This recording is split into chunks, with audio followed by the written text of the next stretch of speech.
Hello guys, आप सभी का दोबारा से स्वागत है हमारे चैनल पे। और आज मैं आपके लिए जो एक टॉपिक लेकर आई हूँ ये स्टूडेंट के लिए है।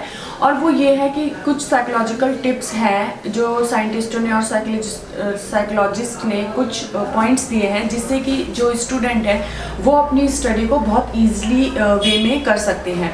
क्योंकि सभी बच्चे ये सोचते हैं आज के टाइम पे भी हमें बुक खोलकर एक एक घंटा दो घंटा पूरा दिन हमें उसमें ना लगाना पड़े और हमें बहुत ही जल्दी सारी चीज़ें बहुत डीपली और लॉन्ग टर्म मेमोरी में हमारी सेव हो जाए। तो उसके लिए कुछ पॉइंट्स साइकोलॉजिस्टों ने बताए हैं, वो मैं आपको बताऊंगी। तो पहला जो है वो है चंकिंग। चंकिंग मीन्स कि आपको जो भी याद करना है ना, सबसे पहले तो उसको टुकड़ों में बांट लो। मीन्स ऐसा जो भी आप पढ़ रहे हैं उनको टुकड़ों में बांट लो, अलग अलग टॉपिक में उसको कर लो।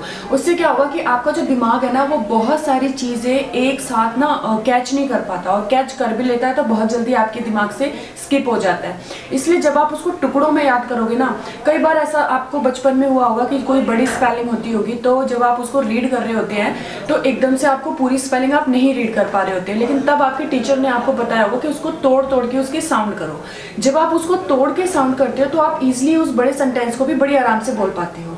तो वही फॉर्मूला यहाँ पे भी आप अप्लाई कर सकते हैं कि जो भी टॉपिक आपको करना है उसको टुकड़ों में पहले तो डिवाइड करें और उसके बाद उसको समझें, और उसके बाद आपके वो मेमोरी में बहुत इजीली सेव हो जाएगा। दूसरा पॉइंट ये है कि आप जो भी याद कर रहे हैं ना, जो भी पढ़ रहे हैं उसको अपनी लैंग्वेज में जरूर लिखें।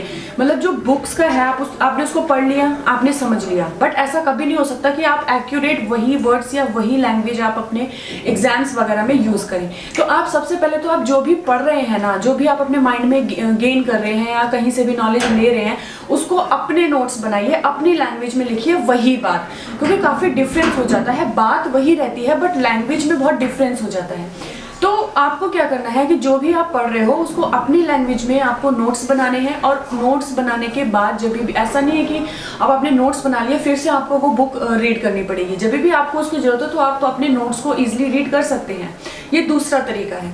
तीसरा तरीका ये है कि जो भी आप याद कर रहे हैं या किसी भी बारे में पढ़ रहे हैं ना, उसको अपनी पर्सनल लाइफ से कनेक्ट कीजिए। कहीं ना कहीं वो बात जरूर कनेक्ट हो रही होगी। जैसे आप किसी पर्सन के बारे में पढ़ रहे हैं तो आप याद करिए कि उसकी जो भी उसकी बातें हैं वो आपकी कौन सी फैमिली मेंबर से मैच हो रही है। तो जब आप उसको अपनी पर्सनल लाइफ लेको कनेक्ट करके आप उस चीज़ को पढ़ोगे ना तो वो आपको लॉन्ग टर्म के लिए याद हो जाएगी।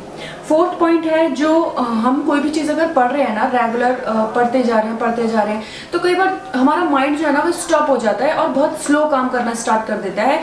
स्लो के साथ साथ जब आप रेगुलर पढ़ते जाते हैं तो एंड में आपने क्या पढ़ा आपके माइंड से स्किप हो जाता है।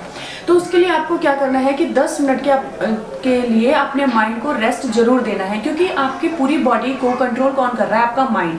आपकी बॉडी पार्ट्स को, एक एक बॉडी पार्ट्स को कंट्रोल सिर्फ आपका माइंड कर रहा है। और जब आप पूरा कंसंट्रेशन लगाकर एक चीज को याद कर रहे होते हैं तो आपका माइंड, अब जब आप बहुत ध्यान से कोई चीज पढ़ रहे होते हैं तो आपको ये ध्यान होता है कि आपका पैर क्या कर रहा है या किस तरफ रखा हुआ है? नहीं, क्योंकि आपका माइंड उसको कंट्रोल तो कर रहा है लेकिन उस समय आपका माइंड ने एक जगह कंसंट्रेट कर रखा है, जिसकी वजह से वो और बॉडी पार्ट्स पर ध्यान नहीं दे पा रहा है।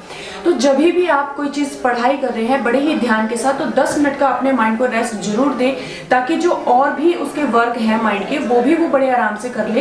तभी आप जो भी आप पढ़ाई कर रहे हैं वो अपने कंसंट्रेशन के साथ कर पाएंगे। दूसरा पॉइंट ये है कि कुछ कलर्स होते हैं जो हमें बहुत इफेक्ट करते हैं, हमारी लाइफ को भी बहुत ज़्यादा इफेक्ट करते हैं। यहाँ पे मैं बोलूँगी जो ब्लू कलर होता है ना, वो आपकी कंसंट्रेशन पावर को बहुत ज़्यादा स्ट्रॉन्ग करता है। तो जब भी आप पढ़ाई कर रहे हो तो आप कोशिश करिए कि जो आपके आसपास की चीज़ें हैं ना वो ब्लू हो, ब्लू मार्कर या ब्लू हाईलाइटर या कुछ भी आपके आसपास ऐसा हो जो ब्लू कलर का हो, जिससे कि आप किसी भी चीज़ में ध्यान बहुत ईजिली लगा पाओगे। फिर है कि B.F. स्किनर बोलते हैं कि आप उस चीज को बहुत आसानी से और बहुत अच्छा करते हैं जब आपको ये पता हो कि उसका आउटकम्स हमें बहुत बेटर मिलेगा। से आप कुछ भी अपनी लाइफ में कर रहे हैं बिना मतलब की तो कर नहीं रहे हैं ना। आपने कुछ सोचा होगा कि मैं ये करूंगा तो ये होगा या मुझे ये चीज मिलेगी। तो जब आपको ये पता हो ना कि जो इसका आउटकम्स है वो बहुत इंटरेस्टिंग है, मेरे लिए बहुत अच्छा है, तभी आप उस काम को बहुत ईजिली और पूरे मन से इंटरेस्ट के साथ करोगे भी। और आपको पता ना इसका कोई आउटकम्स नहीं है। अब से कई बार ऐसा होता है कि हम बोलते हैं ना, अपना काम छोड़ के हम कभी दूसरे का काम नहीं करते। हमें पता है कि मतलब उससे हमारा कोई फायदा नहीं है, हमें उससे आउटकम्स नहीं मिलना है, ठीक है। तो इसीलिए जब आपको ये पता होगा कि उसके आउटकम्स हमारे लिए बहुत अच्छे हैं तभी आप उस काम को बहुत अच्छे से कर पाएंगे। तो अपने माइंड को इस तरह से डाइवर्ट करिए कि जो भी काम हम कर रहे हैं वो हमारे लिए आगे जाकर बहुत अच्छा या पॉजिटिव रिजल्ट लेकर आएगा। उसके बाद ना सभी लोगों की जो लर्निंग स्टाइल होती है ना वो डिफर होती है एक दूसरे से।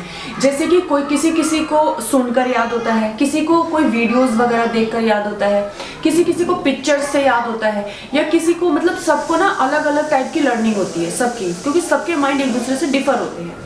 तो सबसे पहले तो आप ये पहचानिए कि जो आपका माइंड है वो किस टाइप की लर्निंग करता है। आपको वीडियोस देख के ज़्यादा अच्छा याद होता है, या देखकर याद होता है, या आपको सुनकर याद होता है।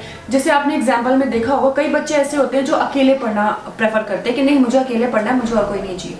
कुछ ऐसे होते हैं जो ग्रुप में ही पढ़ना स्टार्ट कर, यार अकेले कैसे मन लगेगा, जब तक 3-4 दोस्त नहीं होंगे तो हम डिस्कस भी कर लेंगे और इजिली हमें याद भी हो जाएगा। तो यहाँ पर 2 माइंड हो गए। तो ऐसे ही आपका माइंड किस चीज़ में मतलब किस चीज़ से जल्दी लर्निंग करता है या बहुत जल्दी कैच करता है आपका माइंड, ये आपको सबसे पहले पहचानना पड़ेगा। अगर आपको वीडियोस देख के जल्दी याद होता है तो आप उसे करिए, सुन के होता है, रीड करके होता है, या अकेले होता है, या ग्रुप में होता है। सबसे पहले तो आप ये पहचानिए। आशा करती हूँ गाइस कि आपको समझ में आया होगा, और आप अगर ये मतलब ये चीज़ को अगर आप अपनी लाइफ में लेकर चलेंगे तो आपकी बहुत ज़्यादा हेल्प होगी। सो आज का टॉपिक यहीं ख़त्म होता है। Bye bye.